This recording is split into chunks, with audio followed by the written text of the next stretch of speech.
Pourquoi l'intelligence artificielle fait-elle peur? Et fait-elle vraiment peur? Oui, puisque 74% des gens interrogés ont peur de l'intelligence artificielle. Bonjour à tous, en direct de New York. Comme tous les jours, vous voyez notre vidéo. Elle est disponible. Il suffit de souscrire, de vous abonner. C'est gratuit. Vous avez un contenu sur l'intelligence artificielle, le business, New York, la vie aux États-Unis, créer son entreprise aux États-Unis, et de nombreux sujets. D'ailleurs, si vous avez des sujets que vous voulez qu'on aborde, on est à votre disposition. Et donc, 74% des... Et n'oubliez pas de cliquer la cloche aussi. 74% des personnes interrogées ont peur de l'intelligence artificielle et elles ont raison d'avoir peur de l'intelligence artificielle. On a même une étude, encore une autre deuxième étude, qui a été réalisée par Pew, PEW Research Center. 72% des Américains expriment des inquiétudes quant à l'intelligence artificielle qui pourrait augmenter l'inégalité économique. Et ils ont bien raison. Une autre étude menée par le Forum économique mondial a révélé que d'ici 2025, c'est-à-dire demain, l'intelligence artificielle pourrait remplacer près de 12% des emplois existants aux États-Unis. Goldman Sachs parle de 300 millions d'emplois supprimés dans le monde avant 2030. L'université de Pennsylvanie va encore plus loin. Le patron d'Alibaba parle de 800 millions d'emplois qui disparaissent avant 2030. On est devant un phénomène gigantesque, un phénomène de société. C'est vraiment un séisme. Troisième étude, c'est important de se fonder sur des chiffres, ce que font toujours les Américains, et c'est comme ça c'est une des raisons pour lesquelles ils ont progressé, c'est parce que ils utilisent beaucoup de données fondées non pas sur le rêve, la supposition, sait-on jamais, etc., mais sur l'étude des données. On prend des données, on les exploite, et on parle donc de réel.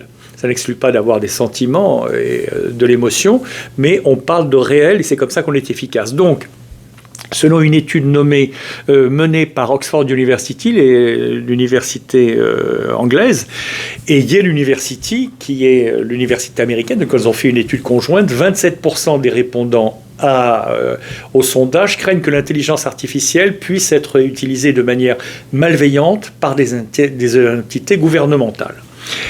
Donc, d'un côté, on a peur de l'intelligence artificielle à 74%. 72%, on se dit que ça peut supprimer des emplois et que c'est un danger d'économie sur l'économie. Ce qui veut dire, en gros, ça va menacer mon emploi. Troisième chiffre, 27% des interrogés craignent que l'intelligence prenne un mauvais tour, qu'elle soit utilisée par les gouvernements pour nous contrôler, nous fliquer, nous surveiller et nous embêter. Donc, on est sur une problématique qui devrait susciter énormément de discussions, susciter des débats beaucoup plus que ce qu'on a aujourd'hui sur peut-être les médias sociaux, mais aussi les organismes d'information, les télévisions, les câbles, etc., de discuter de ce véritable sujet qui est beaucoup plus important que tous les sujets qu'on discute par ailleurs, puisque ça condamne, ça comprend tout le reste et ça implique tout le reste. Or, maintenant, c'est comme si, il y a un philosophe qui est venu l'autre jour, expliquer ça à la télévision très très bien, il disait que c'est un peu comme si, vous savez, on soulève le tapis et puis on met la poussière dessous pour que ça soit plus propre. Le problème, c'est qu'au bout d'un certain temps, ça commence à sentir mauvais. Surtout si vous avez les animaux, vous les voyez gratter près du tapis, ils sentent que ça sent mauvais. Donc, on ne peut pas se permettre de ne pas voir les dangers arriver. D'ailleurs, dans l'histoire, c'est toujours comme ça. Quand on a un voisin menaçant, quand on a une révolte qui gronde, quand on a quelque chose qui mécontente beaucoup de gens, il faut y porter attention. On parle de climat, on parle de guerre, on parle de beaucoup de choses, mais cette intelligence artificielle est encore pire que tout, parce que si elle détruit l'humanité, c'est ce que craignent un certain nombre de scientifiques, c'est c'est quelque chose de majeur. Ça ne veut pas dire que les autres, plus que majeur, ça sera définitif. Ça ne veut pas dire que les autres problèmes comme le climat, comme la guerre, comme les problèmes économiques ne sont pas importants. Ils sont fondamentaux, ils sont vitaux même. Mais ça, c'est quelque chose qui est aussi grave, aussi important, sinon plus, et personne n'en parle. On n'en parle pas parce qu'on se dit finalement, en n'en parlant pas, ça va disparaître. Ça, c'est très très mauvais. Et donc, c'est peut-être un appel qu'il faut lancer à nos gouvernants, aux instances internationales comme l'ONU et d'autres forums, Forum mondial, l'UNESCO, etc. Et puis le FMI et les autorités éthiques, médicales, etc. pour se mettre ensemble et réfléchir à comment utiliser l'intelligence artificielle au mieux pour l'avenir de l'humanité, plutôt que de balancer comme ça tout ce qui est disponible en se disant on verra bien après. Donc c'est un peu comme si vous donnez à des enfants de 5 ans ou de 10 accès à des Porsche, Maserati, Lamborghini, etc. Vous laissez les clés sur le volant. À la limite, vous leur dites bon, soyez prudents, mais même pas, et on verra le résultat.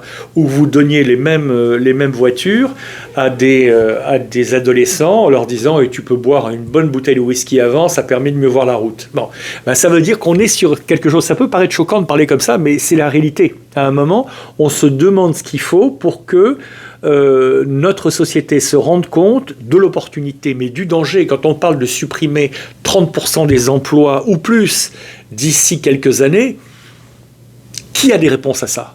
Comment est-ce qu'on a fait pour... Et là, c'est pas l'âge de la retraite, c'est aussi l'âge de la retraite, mais c'est comment on va payer des gens à ne rien faire, mais est-ce qu'il est légitime de les payer à ne rien faire, ou est-ce qu'on doit les éduquer sur quoi et comment, etc. Donc, les éduquer, nous, on a un sponsor, on a la chance d'avoir un sponsor qui nous aide dans nos vidéos, c'est BHSU University, c'est une université 100% en ligne américaine, qui délivre un diplôme américain, et donc que vous pouvez régler en une fois ou régler tous les mois, etc. C'est très pratique. Et vous avez 25% de l'enseignement qui est du business avec de l'intelligence artificielle, c'est-à-dire du management, du marketing, de la finance, de l'éthique, etc. Alors, l'une des raisons principales de la peur associée à l'intelligence artificielle, d'ailleurs, si vous voulez voir quel est ce sponsor, vous trouverez leur URL de website plus bas dans les notes.